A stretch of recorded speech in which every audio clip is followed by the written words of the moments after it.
அப்படி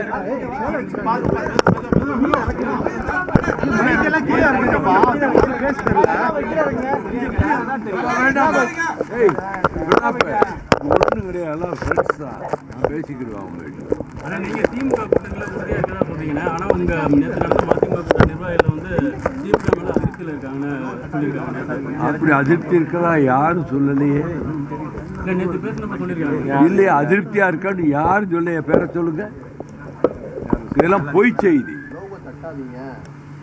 அதாவது அவங்க திராவிட முன்னேற்ற கழக கூட்டணியை வெற்றி பெற செய்ய வேண்டும், திராவிட மாடல் அரசு நீடிக்க வேண்டும் என்பதைத்தான் நாம் நிறைவேற்ற வேண்டிய கடமை என்று ரொம்ப அழுத்தம் திருத்தமா துரை வைகோ அவர்களும் நான் கடைசியாக பேசும்போது 15 நிமிடங்கள் அதை பற்றியே பேசினேன். அப்பொழுது அங்கே இருந்த அனைவரிடத்திலும் இதற்கு இன்னும் பலத்த கைதட்டல் வர வேண்டும் என்று அனைவரும் கைதட்டினார்கள். ஆக தளபதி ஸ்டாலின் அவர்கள் திராவிட மாடல் அரசை தொடர்ந்து நடத்துவார். 2026 தேர்தலில் திராவிட முன்னேற்ற கழகம் அறுதி பெரும்பான்மை அப்சல்யூட் மெஜாரிட்டி பெறும்.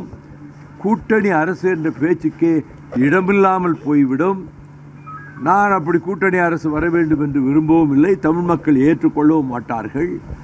அந்த மாபெரும் வெற்றிக்கு நாம் உறுதுணையாக இருப்பதற்காகத்தான் திராவிடத்தை காக்க பாடுபடுவதுதான் நம்முடைய இயக்கத்தினுடைய எதிர்கால கடமை என்று சொல்லித்தான் நான் உயர்நிலை குழு, பொதுக்குழு, நிர்வாக குழுவிலே முடிவெடுத்து திமுகவோடு வந்து கூட்டணி வைத்தோம். அதே நிலைப்பாடு தான் இந்துத்துவா சக்திகள், சனாதன சக்திகள் தமிழகத்தை கபலீகரம் செய்ய வேண்டும் என்று முனைந்து திட்டமிட்டு அமித்ஷாவும் பிரதம மந்திரி நரேந்திர மோடியும் பாரதிய ஜனதா கட்சியினுடைய முன்னணி தலைவர்களும் தமிழ்நாட்டில் இருப்போரும் அதற்கு கடுமையாக முயற்சித்துக் கொண்டிருக்கிறார்கள். அந்த முயற்சிகள் மண்ணோடு மண்ணாகும், தவிடு பொடியாகும். இது தந்தை பெரியார், பேரறிஞர் அண்ணா, டாக்டர் கலைஞரினுடைய பூமி, திராவிட இயக்க பூமி. இந்த பூமியிலே கொட்டப்பட்ட வியர்வை அந்த திராவிட இயக்க தோழர்களுடைய இரத்தத்திலே இருந்து வந்த வியர்வை. ஆகவே திராவிட இயக்கம்தான் என் நாடி நரம்புகளிலே ஓடுகின்ற உணர்ச்சியாகும். நான் திமுக கழகத்திலே 1964 ஆகஸ்ட் 21 அன்று பேரறிஞர் அண்ணா அவர்கள் முன்னிலையில் கோகலே ஹாலில் பேசிவிட்டு நான் திமுக கழகத்தில் இணைந்தவன். இந்திய எதிர்ப்பு போராட்ட களத்திலே தளபதிகள் விருதுநகர் சீனிவாசனுக்கும் அண்ணன் எல் கணேசனுக்கும் தூதுவனாகவும் அவர்கள் நினைப்பதை செய்து முடிப்பவனாகவும் அந்த போராட்ட களத்திலே இருந்தவன். அரசியல் சட்டத்தை தலைவர் சொல்லியும் மீறி நான் போய் எரித்தவன். அதை போல நாடாளுமன்றத்திலே பல தடவை இந்திய எதிர்ப்புக்கான தீர்மானங்களை கொண்டு வந்தவன்.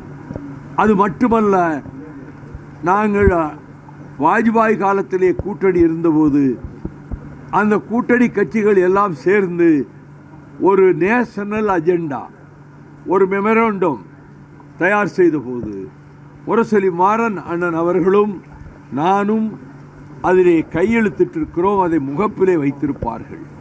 அந்த நேஷனல் அஜெண்டாவிலே வக்போர்டை பற்றி ஒரு வார்த்தை கிடையாது. அந்த நேஷனல் அஜெண்டாவிலே ஜம்மு காஷ்மீரை பற்றி ஒரு வரி கிடையாது. அந்த நேஷனல் அஜெண்டாவிலே ஒரு மதம், ஒரு மொழி, ஒரே நாடு, ஒரே தேர்தல் என்ற பேச்சின் முணுமுணுப்பு கூட அங்கே எட்டி பார்க்கவில்லை. ஆகவே நாங்கள் ஏற்றுக்கொண்ட கொள்கைகளின் அடிப்படையில் அந்த கூட்டணியிலே நாங்கள் நீடித்தோம்.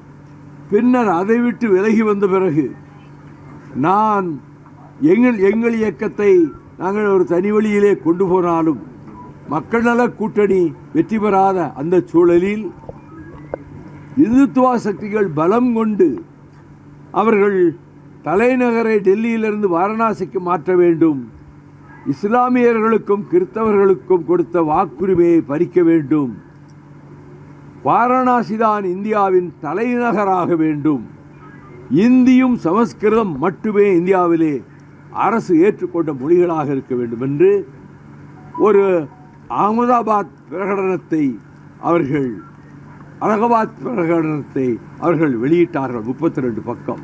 நான் நாடாளுமன்றத்திலே அந்த பிரகடனத்தை கடுமையாக விமர்சித்து பேசியிருக்கிறேன். பாரதிய ஜனதா கட்சியை, RSSஐ.